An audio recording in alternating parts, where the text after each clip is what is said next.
ಮೊದಲಿಗೆ ಭೂಮಿ ಸಾಹೇಬ್ರೆ, ಆಗ ಅಜಿತ್ ಹ್ಞೂ ಏನು ಬಂದಿದ್ದು. ಈ ರೀತಿ ಅನ್ನ ಕೊಂಡ ಥರ ಕೈ ಬೆಳೆಸ್ಕೊಂಡ್ರೆ ಸಾಲದು, ತಲೆಯಲ್ಲಿ ಸ್ವಲ್ಪನಾದರೂ ಬುದ್ಧಿ ಬೆಳೆಸ್ಕೋಬೇಕು, ಅರ್ಥ ಆಯ್ತಾ? ಅನ್ನ ಕೊಂಡ ಅಕ್ಕ ಕೊಂಡ ಅಂತ ನೀನು ಟಾಪಿಕ್ನ ಏನೇನೋ ಮಾತಾಡಿದರೆ ಸರಿ ಇರಲ್ಲ. ಈಗಲೇ ಹೇಳ್ತಾ ಇದ್ದೀನಿ, ಡೈರೆಕ್ಟ್ ಮ್ಯಾಟ್ರಿಗೆ ಬಾ. ಅಂದ ಹಾಗೆ ಮನೆಯವರೆಲ್ಲರೂ ಸೇರಿಕೊಂಡು ನಿನ್ನ ಹತ್ರ ಏನೋ ಮಾತಾಡ್ತಾ ಇದ್ರಲ್ಲ, ನಾನು ಎಷ್ಟೇ ಕೇಳಿದ್ರು ನನ್ನ ಹತ್ರ ಏನೂ ಹೇಳಲೇ ಇಲ್ಲ. ಏನಾದರೂ ವಿಷಯ ಸೀರಿಯಸ್ಸಾ?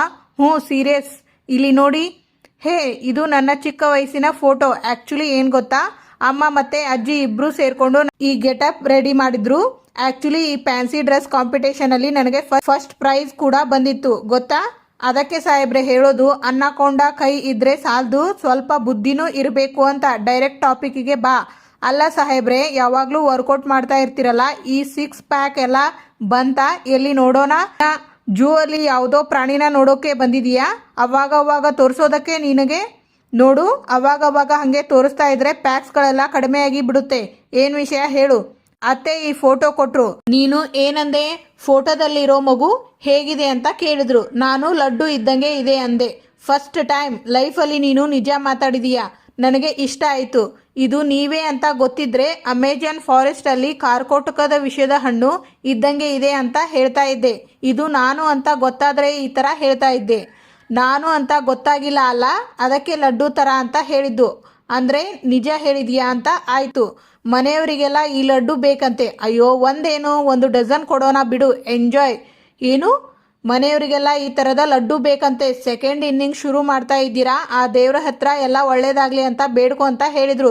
ಸೆಕೆಂಡ್ ಇನ್ನಿಂಗ್ಸು ನಿನ್ನೆ ರಾತ್ರಿ ನಾವು ಇಬ್ಬರು ರೂಮಲ್ಲಿ ಮಾತಾಡ್ತಾ ಇದ್ವಲ್ಲ, ಅದನ್ನು ಯಾರೋ ಕದ್ದು ಕೇಳಿಸ್ಕೊಂಡಿದ್ದಾರೆ. ಗಾಬರಿ ಆಗಬೇಡಿ, ಪೂರ್ತಿ ಏನು ಕೇಳಿಸ್ಕೊಂಡಿಲ್ಲ. ನಾವು ಸೆಕೆಂಡ್ ಇನ್ನಿಂಗ್ಸ್ ಅಂತ ಮಾತಾಡ್ತಾ ಇದ್ವಲ್ಲ, ಅದನ್ನು ಮಾತ್ರ ಕೇಳಿಸ್ಕೊಂಡಿದ್ದಾರೆ.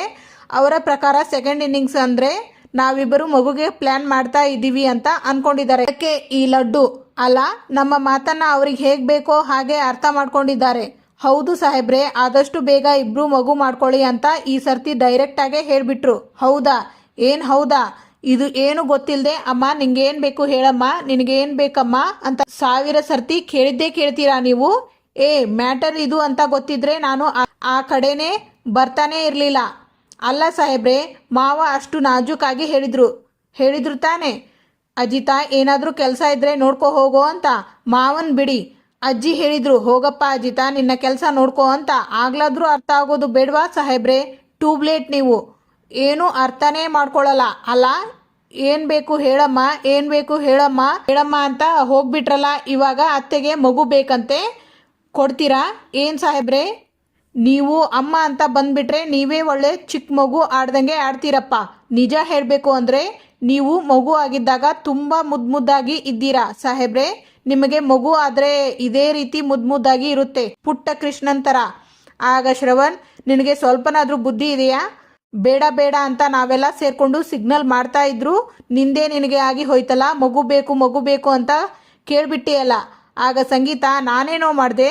ಶ್ರವಣ, ನೀನೇ ತಾನೇ ಹೇಳಿದ್ದು ಸೆಕೆಂಡ್ ಇನ್ನಿಂಗ್ ಶುರು ಮಾಡ್ತಾ ಇದ್ದಾರೆ ಅಂತ. ಅಕ್ಕ, ಸೆಕೆಂಡ್ ಇನ್ನಿಂಗ್ ಶುರು ಮಾಡೋಣ ಅಂತ ಅವರು ಮಾತಾಡ್ಕೊಂಡಿದ್ದು ನಿಜ, ನಾನು ಅದನ್ನು ಕೇಳಿಸ್ಕೊಂಡಿದ್ದು ನಿಜ. ಆದರೆ ಅದು ಮಗುನೇ ಅಂತ ಯಾಕಕ್ಕ ನಾವು ಅನ್ಕೋಬೇಕು? ಬೇರೆ ವಿಷಯನೂ ಇರಬಹುದು ಅಲ್ಲ. ಈಗಷ್ಟೇ ಭೂಮಿ ಪೊಲೀಸ್ ಟ್ರೈನಿಂಗ್ ಮುಗಿಸ್ಕೊಂಡು ಬಂದಿದ್ದಾಳೆ. ಸ್ವಲ್ಪ ದಿನ ಕೆಲಸಕ್ಕೆ ಹೋಗೋ ಆಸೆಯಲ್ಲಿ ಇರ್ತಾಳೆ. ಅದಕ್ಕೆ ರಿಲೇಟೆಡ್ ಆಗಿರಬಹುದು ಅಲ್ವಾ ಸೆಕೆಂಡ್ ಇನ್ನಿಂಗ್ಸ್ ಅಂತ. ಮಗು ಅಂತ ನಾವೇ ಅನ್ಕೊಂಡ್ಬಿಟ್ರೆ ಒಂದೇ ಸಮ ಮಗು ಬೇಕು ಅಂತ ಒಳ್ಳೆ ಪ್ರೆಷರ್ ಹಾಕ್ಬಿಟ್ಟಿಯಲ್ಲ. ಪಾಪ ಆ ಮಗು ಎಷ್ಟು ಬೇಜಾರು ಮಾಡ್ಕೊಂಡಿರುತ್ತೋ ಏನೋ. ನನ್ನ ಯಾಕೋ ಬೈತಾ ಇದ್ದೀಯಾ? ಇದನ್ನೆಲ್ಲ ಬಿಡಿಸಿ ನೀನು ಆಗ್ಲೇ ಹೇಳಿದಿದ್ರೆ ನಾನ್ಯಾಕೋ ಅವಳನ್ನ ಕೇಳ್ತಾ ಇದ್ದೆ? ಬಾಯಿ ಮುಚ್ಕೊಂಡು ಸುಮ್ಮನೆ ಇರ್ತಾ ಇದ್ದೆ. ಓಹೋ, ನನ್ನನ್ನ ಬೈಯೋಕೆ ಬರ್ತಾ ಇದ್ದಾನೆ. ಸರಿ ಬಿಡು, ನಾನೇನೋ ಮೊಮ್ಮಗು ಬರುತ್ತೆ ಅನ್ನೋ ಆಸೆಯಲ್ಲಿ ನನ್ನ ಮನಸ್ಸಲ್ಲಿ ಇದ್ದಿದ್ದೆಲ್ಲ ಬಡಬಡ ಅಂತ ಭೂಮಿಗೆ ಹೇಳ್ಬಿಟ್ಟೆ. ಈಗ ಏನು ಅವಳಿಗೆ ಬೇಜಾರಾಗಿರುತ್ತೆ ಅಂತ ತಾನೇ ನಿನ್ನ ಮಾತು? ಸರಿ ಬಿಡು, ನೀನು ಬೇಜಾರು ಮಾಡ್ಕೋಬೇಡ. ನಾನು ಈಗಲೇ ಹೋಗಿ ಭೂಮಿ ಹತ್ರ ಸಾರಿ ಕೇಳ್ತೀನಿ. ಏನು ಟೈಮ್ ಸಿಕ್ಕಿದ್ರೆ ಸಾಕು ಎಲ್ಲ ನನ್ನನ್ನೇ ಬೈತಾರೆ. ನಾನು ಏನಂತ ಕೇಳಬಾರ್ದು ಕೇಳಿದೆ. ಆಗ ಭೂಮಿ, ಸಾಹೇಬ್ರೆ, ಯಾಕೆ ನಿಮ್ಮಷ್ಟಕ್ಕೆ ನೀವೇ ನಗ್ತಾ ಇದ್ದೀರಾ? ಏನೂ ಇಲ್ಲ, ಆ್ಯಕ್ಚುಲಿ ಒಂದು ಸಣ್ಣ ಇಮ್ಯಾಜಿನೇಷನ್ ಹೋಗಿದ್ದೆ, ತುಂಬ ಚೆನ್ನಾಗಿತ್ತು, ಅದಕ್ಕೆ ನಗು ಬಂತು. ಏನದು ಇಮ್ಯಾಜಿನೇಷನ್? ಹೇಳಲೇಬೇಕಾ? ಹೌದು, ಸರಿ ಹೇಳ್ತೀನಿ. ಕೋಪ ಮಾಡ್ಕೋಬಾರ್ದು, ಸಿಟ್ಟು ಮಾಡ್ಕೋಬಾರ್ದು. ಸರಿ, ನನಗೂ ನಿನಗೂ ಸೆಟ್ ಆಗಲ್ಲ. ನನ್ನ ದಾರಿ ಬೇರೆ, ನಿನ್ನ ದಾರಿ ಬೇರೆ. ನನ್ನ ಯೋಚನೆಗಳು ಬೇರೆ, ನಿನ್ನ ಯೋಚನೆಗಳು ಬೇರೆ. ಹೌದು, ಇಬ್ಬರು ಈಗ ಜೊತೆಯಲ್ಲಿ ಇದೀವಿ ಅಂತ ಹೇಳಿದ್ರೆ ಇಬ್ಬರಿಗೂ ಇರುವಂತ ಅನಿವಾರ್ಯತೆಗಳಿಂದ. ಹೌದು, ಜಸ್ಟ್ ಇಮ್ಯಾಜಿನ್, ಇದ್ಯಾವುದೂ ರಿಯಲ್ ಲೈಫಲ್ಲಿ ಆಗಲ್ಲ. ಬಟ್ ನಾನು ನೀನು ನಮ್ಮಿಬ್ಬರ ಕೋಪ, ನಮ್ಮಿಬ್ಬರ ಈಗೋಗಳನ್ನ ಪಕ್ಕಕ್ಕೆ ಇಟ್ಟು ನಾವಿಬ್ಬರು ಒಂದಾಗಿ ಇಬ್ರು ಒಬ್ಬರಿಗೊಬ್ಬರು ಅರ್ಥ ಮಾಡ್ಕೊಂಡು ನಿಜವಾದ ಗಂಡ ಹೆಂಡತಿ ಆದ್ವಿ ಅಂದ್ಕೋ. ಸಾಹೇಬ್ರೆ ಈ ಘೋರನ ನಾನು ಹೇಗೆ ಇಮ್ಯಾಜಿನ್ ಮಾಡ್ಕೊಳ್ಳಿ? ಘನಘೋರ ಅನ್ಕೊಂಡೇ ಇಮ್ಯಾಜಿನ್ ಮಾಡ್ಕೊ. ಬಟ್ ನಿಜ ಹೇಳ್ತಾ ಇದ್ದೀನಿ, ಒಳ್ಳೆ ಮಜಾ ಇರುತ್ತೆ. ಆಯ್ತು ಹೇಳಿ, ನಮ್ಮಿಬ್ಬರಿಗೂ ಒಂದು ಮಗು ಆಗುತ್ತೆ, ಅದು ಹೇಗಿರುತ್ತೆ? ಅನ್ನಕೊಂಡ ಕಾಮಿಡಿ ಮಾಡ್ತೀರಾ? ಅನ್ನಕೊಂಡ ಕಾಮಿಡಿ? ಈ ಥರ ಎಲ್ಲ ಕಾಮಿಡಿ ಮಾಡಬೇಡಿ ಸಾಹೇಬ್ರೆ, ನನಗೆ ಹೊಟ್ಟೆ ನೋವು ಬರುವಷ್ಟು ನಕ್ ಬಿಡ್ತೀನಿ. ನಗು ಬರದೇ ಇದ್ರೂ ನಕ್ಕಿದ್ರೆ ಆಮೇಲೆ ತಲೆ ಮೇಲೆ ಡಂಬಲ್ಸ್ ಹಾಕ್ಬಿಡ್ತೀನಿ. ಕೇಳಿಸ್ಕೊ, ಸುಮ್ಮನೆ ಇಮ್ಯಾಜಿನ್ ಮಾಡ್ಕೋಬೇಕು. ಆಯ್ತು ಹೇಳಿ, ನಮ್ಮಿಬ್ಬರಿಗೂ ಒಂದು ಮಗು ಆಗುತ್ತೆ, ಅದು ಹೇಗೆ ಇರ್ಬೋದು? ಹೇಗಿರುತ್ತೆ ಸಾಹೇಬ್ರೆ? ನಮಗೆ ಮಗು ಆದ್ರೆ ಆ ಮಗು ನಿಮ್ ತರನೇ ಇರಬೇಕು. ಎಲ್ಲಿ? ಈ ಲಡ್ಡು ತರ. ಬೇಡ ನಿನ್ ತರ ಕ್ಯೂಟ್ ಆಗಿರ್ಲಿ. ಬೇಡ ಸಾಹೇಬ್ರೆ, ನಿಮಗೊಂದು ವಿಷಯ ಗೊತ್ತಾ? ನಾನು ಚಿಕ್ಕವಳಾಗಿ ಇರ್ಬೇಕಾದ್ರೆ ನಾನೇನು ಅಷ್ಟು ಮುದ್ದಾಗಿ ಇರ್ಲಿಲ್ಲ, ಆದ್ರೆ ನೀವು ನೋಡಿ ಎಷ್ಟು ಮುದ್ದಾಗಿ ಇದ್ದೀರಾ. ಮಗು ನಿಮ್ ಹಾಗೆ ಇರಬೇಕು. ಸರಿ, ನೀನು ಇಷ್ಟೊಂದು ಪೋಸ್ ಮಾಡ್ತಾ ಇದ್ದೀಯಾ ಅನ್ನೋ ಕಾರಣಕ್ಕೆ ಒಪ್ಕೋತಾ ಇದ್ದೀನಿ. ಆದರೆ ಸಾಹೇಬ್ರೆ, ನಮ್ಮ ಮಗುಗೆ ನಿಮ್ಮ ಥರ ಬುದ್ಧಿ ಮಾತ್ರ ಇರಬಾರ್ದು. ಯಾಕೋ ನನ್ನ ಬುದ್ಧಿಗೆ ಏನಾಗಿದೆ? ಅಲ್ಲ, ನನ್ನ IQ ಲೆವೆಲ್ ಏನು ಅಂತ ನಿನಗೆ ಗೊತ್ತಾ? IQ ಅಂದರೆ ಐ ಕ್ಯೂ ಅಂತ ಹೇಳಿದರೆ ನೆನಪಿನ ಶಕ್ತಿ. ನಮ್ಮ ಜೀವನದಲ್ಲಿ ಏನಾದರೂ ಪ್ರಾಬ್ಲಮ್ ಬಂತು ಅಂತ ಹೇಳಿದರೆ ಅದನ್ನು ಹೇಗೆ ಸಾಲ್ವ್ ಮಾಡಬಹುದು ಅನ್ನೋ ಬುದ್ಧಿವಂತಿಕೆ. ಸಾಹೇಬ್ರೆ, ನಿಮ್ಮ IQ ಏನೋ ಸೂಪರ್, ಅದರ ಬಗ್ಗೆ ಮಾತಾಡೋ ಹಾಗೆ ಇಲ್ಲ ಬಿಡಿ. ಎಕ್ಸಾಕ್ಟ್ಲಿ. ಆದರೆ ನಿಮ್ಮ ಮುಖ ಯಾವಾಗಲೂ ಗಂಟು ಹಾಕೊಂಡೇ ಇರ್ತಿರಲ್ಲ, ಸಿಡುಕ್ ಮೂತಿ ಸಿದ್ದಪ್ಪನ ಥರ. ಆ ರೀತಿ ನಮ್ಮ ಮಗು ಇರಬಾರ್ದಪ್ಪ. ನೋಡಿ, ಮಗು ನೋಡೋದಕ್ಕೆ ನಿಮ್ಮ ಹಾಗೆ ಇರಬೇಕು, ಗುಣ ಎಲ್ಲ ನನ್ನ ಹಾಗೆ ಇರಬೇಕು. ಹೇಗೆ? ಈ 10 ಜನದ್ದು ನೀನೊಬ್ಳೆ ಮಾತಾಡ್ತೀಯಲ್ಲ, ಹಾಗ ನೋಡು, ನಮ್ಮ ಮಗು ನಾರ್ಮಲ್ ಆಗಿ ಇರಬೇಕು. ನಿನ್ನ ಥರ ಬಾಯಿ ಬಡ್ಕಿ ಥರ ಇರಬಾರ್ದು. ನಿಮಗೇನು ಬಾಯಿ ಕಡಿಮೆ ಇದೆಯಾ? ನಾನು 10 ಮಾತಾಡಿದರೆ ನೀವು 100 ಮಾತಾಡ್ತೀರಾ, ನಾನು 100 ಮಾತಾಡಿದರೆ ನೀವು 1000 ಮಾತಾಡ್ತೀರಾ. ನಾನು ಅಷ್ಟೇ ಅಲ್ಲ ಬಾಯಿ ಬಡಕಿ, ನೀವು ಬಾಯಿ ಬಡ್ಕಾನೆ. ಏನು? ನಾನು ಬಾಯಿ ಬಡ್ಕನ? ಹೌದು, ನೀನು ಬಾಯಿ ಬಡಕಿ, ನೀವು ದೊಡ್ಡ ಬಾಯಿ ಬಡಕ, ನೀನು ಬಾಯಿ ಬಡಕಿ, ನೀವು ಬಾಯಿ ಬಡಕ. ಸಾಹೇಬ್ರೆ, ಓಕೆ ಬಿಡು, ಮುಂದಕ್ಕೆ ಹೇಳು. ಸಾಹೇಬ್ರೆ, ನಮ್ಮ ಮಗುಗೆ ನಾವು ಒಳ್ಳೆ ಶಾಲೆಗೆ ಸೇರಿಸೋಣ ಸಾಹೇಬ್ರೆ, ಸೇರಿಸೋಣ, ಒಳ್ಳೆ ಶಿಕ್ಷಣ ಕೊಡಿಸೋಣ. ಅಷ್ಟೇ ಅಲ್ಲ, ನೀವು ಸ್ಟೇಷನಿಂದ ಬಂದ ಕೂಡಲೇ ನಮ್ಮ ಮಗುಗೆ ನೀವು ಪಾಠ ಹೇಳ್ಕೊಡ್ಬೇಕು, ಸರಿನಾ? ಸರಿ, ನಾನು ಪಾಠ ಹೇಳ್ಕೊಡ್ತೀನಿ, ಆದರೆ ನೀನು ನಮ್ಮ ಮಗುಗೆ ಸಂಸ್ಕಾರ ಹೇಳ್ಕೊಡ್ಬೇಕು. ಯಾಕಂದ್ರೆ ಸಂಸ್ಕಾರ ಹೇಳಿಕೊಡುವುದರಲ್ಲಿ ನಿನ್ನ ಬೀಟ್ ಮಾಡೋದಕ್ಕೆ ಯಾರ ಕೈಯಲ್ಲೂ ಆಗಲ್ಲ. ಅದಕ್ಕೆ. ಅಷ್ಟೇ ಅಲ್ಲ ಸಾಹೇಬ್ರೆ, ನಮ್ಮ ಮಗು ದೊಡ್ಡವನಾದ್ಮೇಲೆ ನಾವು ಏನು ಮಾಡೋಣ? ಮನೆಯಲ್ಲೇ ಇಟ್ಕೊಳ್ಳೋಣ? ಹಾಗಲ್ಲ ಸಾಹೇಬ್ರೆ, ಮತ್ತಿನ್ ಹೇಗೆ? ಅವನಿಗೂ ಆಸೆ ಇರುತ್ತಲ್ಲ, ನಾನು ದೊಡ್ಡವನಾದ್ಮೇಲೆ ಇಂಜಿನಿಯರ್ ಆಗಬೇಕು, ಡಾಕ್ಟರ್ ಆಗಬೇಕು ಅಂತ. ಆ ಥರ ನಮ್ಮ ಮಗುನ ಏನು ಓದಿಸೋಣ? ಪೊಲೀಸಾ? ಬೇಡ ಸಾಹೇಬ್ರೆ. ಯಾಕೆ ಸಾಹೇಬ್ರೆ? ಇವಾಗ ಅಪ್ಪನೂ ಪೊಲೀಸ್, ಅಮ್ಮನೂ ಪೊಲೀಸ್, ಮಗನೂ ಪೊಲೀಸ್ ಆಗಿ ಹೋದ್ರೆ ಮನೆಯಾಗಿ ಇರುತ್ತಾ? ಪೊಲೀಸ್ ಸ್ಟೇಷನ್ ಆಗಿ ಹೋಗಲ್ವಾ? ಕರೆಕ್ಟಾಗಿ ಹೇಳಿದೆ. ಆ್ಯಕ್ಚುಲಿ ನೀನು ಹೇಳಿದ್ದು ಪಾಯಿಂಟೇ. ಮತ್ತೆ ಮಗುನ ಏನು ಓದಿಸೋಣ ಸಾಹೇಬ್ರೆ? ನಮ್ಮ ಮಗುನ ನನ್ನ ಮೈದು ಥರ ಡಾಕ್ಟರ್ ಓದಿಸೋಣ. ಒಬ್ಬ ಡಾಕ್ಟರ್ ಆಲ್ರೆಡಿ ಇದ್ದಾನೆ, ಇನ್ನೊಬ್ಬ ಡಾಕ್ಟರ್ನ ಮಾಡಿದರೆ ಮನೆ ಹಾಸ್ಪಿಟಲ್ ಆಗಿ ಬಿಡಲ್ವಾ? ಅದು ಸರಿನೇ, ಡಾಕ್ಟರ್ ಇದ್ದಾರೆ, ಪೊಲೀಸರಿದ್ದಾರೆ, ಲಾಯರ್ ಇದ್ದಾರೆ. ನಮ್ಮ ಮಗುನ ನಾವು ಯಾಕೆ ಸೈಂಟಿಸ್ಟ್ ಮಾಡಬಾರ್ದು? ಪರವಾಗಿಲ್ಲ, ಐಡಿಯಾ ಚೆನ್ನಾಗಿದೆ, ಸೈಂಟಿಸ್ಟ್ ಮಾಡಿಬಿಡೋಣ. ಎಲ್ಲರೂ ಇವರ ಮಾತು ಕೇಳಿಸ್ಕೊಂಡು ಕ್ಲಾಪ್ಸ್ ಮಾಡ್ತಾರೆ. ಆಗ ಸಂಗೀತ, ಅಜಿತಾ, ಭೂಮಿ, ಅಯ್ಯೋ, ನೀವು ಮಾತಾಡ್ತಾ ಇದ್ದಿದ್ದನ್ನು ಕೇಳಿಸ್ಕೊಳ್ಳೋಕೆ ಎಷ್ಟು ಖುಷಿ ಆಗ್ತಾ ಇತ್ತು ಗೊತ್ತೇನೋ? ನಾವೆಲ್ಲರೂ ಬರೀ ನಮ್ಮ ಮನೆಗೆ ಮೊಮ್ಮಗು ಬಂದರೆ ಸಾಕು ಅಂತ ಅನ್ಕೊತಾ ಇದ್ವಿ. ಆದರೆ ನೀವು ಅದು ಹುಟ್ಟಿ ಬೆಳೆದು ಅದನ್ನು ಓದಿಸಿ ಕೆಲಸಕ್ಕೆ ಸೇರಿಸೋವರೆಗೂ ಯೋಚನೆ ಮಾಡ್ತಾ ಇದ್ದೀರಲ್ರೋ? ಕೇಳೋದಕ್ಕೆ ಖುಷಿ ಆಗ್ತಾ ಇತ್ತು ಕಣೋ. ಶ್ರವಣ, ನೋಡಿದೆಯೇನೋ, ಆಗಲೇ ನಾನು ವಿಷಯ ಎತ್ತಿದ್ದಕ್ಕೆ ನಿನ್ನ ಮಗಳಿಗೆ ಏನೋ ಬೇಜಾರಾಯಿತು ಅಂತ ನನಗೆ ಬೈತಾ ಇದ್ದೆ. ಈಗ ಇವರ ಮಾತನ್ನ ಕೇಳಿಸ್ಕೊಂಡೇ ಅಲ್ಲ, ಈಗ ಏನು ಹೇಳ್ತೀಯಾ ಇದಕ್ಕೆ? ಅಜ್ಜಿ, ನೋಡ್ರಪ್ಪ, ಮದುವೆಯಾಗಿ ಇಷ್ಟು ದಿನ ಆದಮೇಲೆ ಮಗು ಬಗ್ಗೆ ಈಗಲಾದರೂ ನೀವು ಯೋಚನೆ ಮಾಡ್ತಾ ಇದ್ದೀರಾ ಅಂತ ಕೇಳಿ ನಮಗೆಲ್ಲ ತುಂಬ ಸಂತೋಷ ಆಗ್ತಾ ಇದೆ. ಆಗ ಭಾಗ್ಯಮ್ಮ, ಭೂಮಿ ಹೇಳಿದ್ದು ಕರೆಕ್ಟೇ, ಮಗು ಪೊಲೀಸ್ ಆಗೋದು ಬೇಡ, ವಿಜ್ಞಾನಿನೇ ಆಗಲಿ. ಆಗ ಸಂಗೀತ, ಹ್ಞೂ ಕರೆಕ್ಟು. ಆಗ ದೇವಯಾನಿ, ನಿಮಗೆ ಮಗು ಆದ ತಕ್ಷಣ ಅದಕ್ಕೆ ಒಂದು ತಮ್ಮನೋ ಇಲ್ಲ ತಂಗಿನೋ ಕೊಡೋದಕ್ಕೆ ನಮ್ಮ ನಚ್ಚಿ ಮತ್ತು ನಮ್ಮ ಅಂಜು ತುದಿಗಾಲಲ್ಲಿ ನಿಂತಿದ್ದಾರೆ. ಆದಷ್ಟು ಬೇಗ ನಿಮ್ಮ ಪ್ಲಾನಿಂಗ್ನ ಕಾರ್ಯರೂಪಕ್ಕೆ ತನ್ನಿ. ಆಗ ಸಂಗೀತ, ಅಯ್ಯೋ ತರ್ತಾನೆ ದೇವಯಾನಿ, ಖಂಡಿತ ತರ್ತಾನೆ. ಅಗ್ನಿ, ನೀನು ಆಗಲೇ ಕೇಳ್ತಿದ್ದೀಯಲ್ಲ, ಅಮ್ಮ ನಿನಗೆ ಏನು ಬೇಕು ಹೇಳಮ್ಮ, ನಾನು ಅದನ್ನು ಕೊಡ್ತೀನಿ ಅಂತಿದ್ದೀಯಲ್ಲ, ಈಗ ಹೇಳ್ತಾ ಇದ್ದೀನಿ ಕೇಳೋ. ನನಗೆ ಏನೂ ಬೇಡ, ಒಂದು ಮೊಮ್ಮಗನ್ನೋ ಅಥವಾ ಮೊಮ್ಮಗಳನ್ನೋ ಕೊಟ್ಬಿಡು ಸಾಕು. ಆಗ ರಾಮ್, ನೋಡ್ರಪ್ಪ, ಮಗು ಬೆಳೆದು ದೊಡ್ಡದಾದ್ಮೇಲೆ ಅದೇ ಆಗಬೇಕು ಇದೇ ಆಗಬೇಕು ಅಂತ ಕಂಡೀಷನ್ ಹಾಕೋಂಗೇ ಇಲ್ಲ. ಅದಕ್ಕೆ ಏನು ಇಷ್ಟನೋ ಅದನ್ನೇ ಮಾಡಲಿ. ಕರೆಕ್ಟ್ ಕಣೋ. ನಮ್ಮ ಆಸೆ ಆಕಾಂಕ್ಷೆನ ಮಗು ಮೇಲೆ ಹಾಕಬಾರ್ದು ಅಂತ ನೀನು ಯಾವಾಗಲೂ ಇದನ್ನೇ ತಾನೇ ಹೇಳ್ತಾ ಇರ್ತೀಯ. ಆಗ ಶ್ರವಣ್, ಆದಷ್ಟು ಬೇಗ ಇಬ್ರು ಸೇರ್ಕೊಂಡು ಒಂದು ಗುಡ್ ನ್ಯೂಸ್ ಕೊಡ್ರಪ್ಪ. ಈ ಸಲ ಸೀಮಂತ ನಾನೇ ಪ್ಲಾನ್ ಮಾಡ್ತೀನಿ. ಇಡೀ ಊರನ್ನೇ ಕರೆದು ಜಾತ್ರೆ ತರ ಮಾಡ್ಬಿಡ್ತೀನಿ. ಸರಿ, ಈಗ ಮಾತೆಲ್ಲ ಕೇಳಿಸ್ಕೊಂಡಾಯ್ತಲ್ವಾ? ನಮ್ಮ ಆಸೆನ ನೆರವೇರಿಸೋದಕ್ಕೆ ಇಬ್ರು ಕಂಕಣ ಕಟ್ಕೊಂಡು ನಿಂತ್ಕೊಂಡ್ಬಿಟ್ಟಿದ್ದಾರೆ.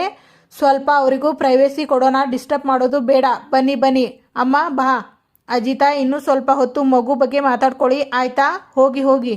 ಆಗ ಭೂಮಿ, ನಿಮ್ಮ ಹತ್ರ ನಾನು ಸ್ವಲ್ಪ ಮಾತಾಡಬೇಕು, ಬನ್ನಿ. ಅಲ್ಲ, ನೀನೇನಾದರೂ ಐಸ್ ಪೈಸ್ ಆಡ್ತಾ ಇದ್ದೀಯಾ? ಆಗಲೇ ಒಂದು ಕಡೆ ಕರ್ಕೊಂಡು ಹೋದೆ, ಅಲ್ಲಿಂದ ಇನ್ನೊಂದು ಕಡೆ ಕರ್ಕೊಂಡು ಹೋದೆ, ಈಗ ನೋಡಿದರೆ ರೂಮಿಗೆ ಕರ್ಕೊಂಡು ಬರ್ತಾ ಇದ್ದೀಯಾ? ಇನ್ನೇನು ಮಾಡೋದು ಸಾಹೇಬ್ರೆ?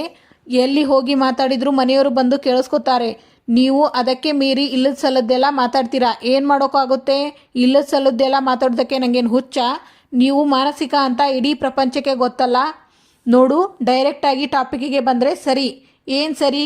ಅಲ್ಲ ಸಾಹೇಬ್ರೆ, ಅತ್ತೆ ಬಂದು ಸೆಕೆಂಡ್ ಇನ್ನಿಂಗ್ಸ್ ಬಗ್ಗೆ ಮಾತಾಡಿದಾಗ, ಇಲ್ಲ ಅಮ್ಮ ನೀವು ತಪ್ಪು ತಿಳ್ಕೊಂಡಿದ್ದೀರಾ, ನಾವು ಮಗು ಪ್ಲ್ಯಾನಿಂಗಲ್ಲಿ ಇಲ್ಲ ಅಂತ ನೀವು ಅವ್ರ ಹತ್ರ ಹೇಳಬೇಕು ತಾನೇ.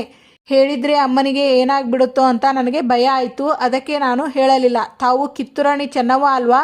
ಲೇಡಿ ಮಾಲಾಶ್ರೀ ಅಲ್ವಾ? ತಾವು ಹೇಳ್ಬೋದಾಗಿತ್ತು ಅಲ್ವಾ? ಯಾಕೆ ಸುಮ್ಮನೆ ಕೂತ್ಕೊಂಡಿದ್ರಿ?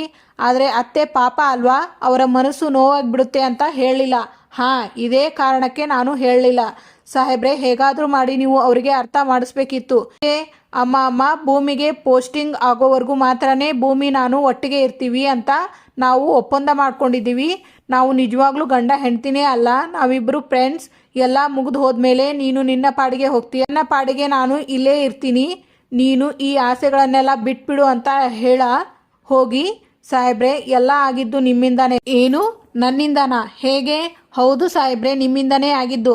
ಅತ್ತೆ ನನಗೇನೋ ಬೇಕು ಮಗನೇ, ಕೇಳ ಅಂದರೆ ಕೇಳಮ್ಮ, ಆಕಾಶದಲ್ಲಿರೋ ಚಂದ್ರ ಬೇಕಾದರೂ ತಂದು ಕೊಟ್ಬಿಡ್ತೀನಿ ಅಂತ ಅಂದ್ರಿ. ಅಯ್ಯೋ ಮಗನೇ ಅಂತ ಅವರು ಖುಷಿಯಾಗಿದ್ದು ಏನು? ಕೂತ್ಕೊಂಡು ಕೇಳಿದ್ದೇನು? ನಿಂತ್ಕೊಂಡು ಕೇಳಿದ್ದು ಏನು? ಏನು ಸಾಹೇಬ್ರೆ ನೀವು? ಈ ಮೂಲ ಎಲ್ಲ ಎಲ್ಲಿಂದ ಶುರುವಾಯಿತು ಅಂತ ಗೊತ್ತು ತಾನೆ? ನಿಮ್ಮಿಂದಾನೇ.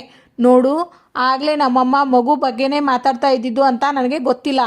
ಬಂದು ನಾನು ಅಂದ್ಕೊಂಡಿರೋದನ್ನು ನೀನು ಮಾತ್ರ ಕೊಡೋದಕ್ಕೆ ಸಾಧ್ಯ ಅಂತ ಹೇಳಿದರೆ, ಅಯ್ಯೋ ಅಮ್ಮ ಅಂದ್ಕೊಂಡಿರೋದು ನಾನು ಮಾತ್ರ ಕೊಡೋದಕ್ಕೆ ಸಾಧ್ಯ ಅನ್ನೋ ಜೋಶಲ್ಲಿ ಏನು ಬೇಕು ಕೇಳಮ್ಮ ಕೊಟ್ಬಿಡ್ತೀನಿ ಅಂತ ಹೇಳಿದೆ.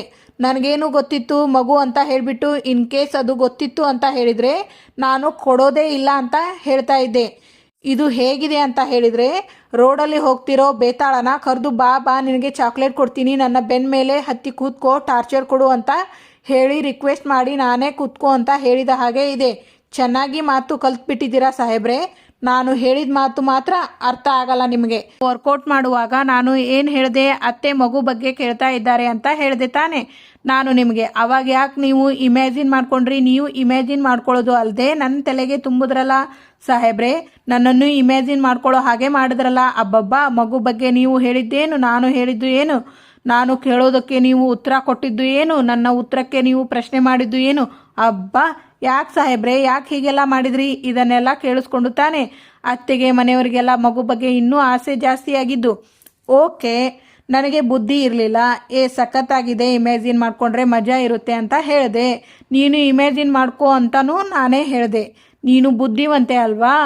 ಇಲ್ಲ ಸಾಹೇಬ್ರೆ, ನನಗೆ ಇಷ್ಟ ಇಲ್ಲ, ನಾನು ಇಮ್ಯಾಜಿನ್ ಮಾಡ್ಕೊಳ್ಳಲ್ಲ, ನೀವು ಇಮ್ಯಾಜಿನ್ ಮಾಡ್ಕೋಬೇಡಿ ಅಂತ ಹೇಳ್ಬೋದಾಗಿತ್ತಲ್ಲ.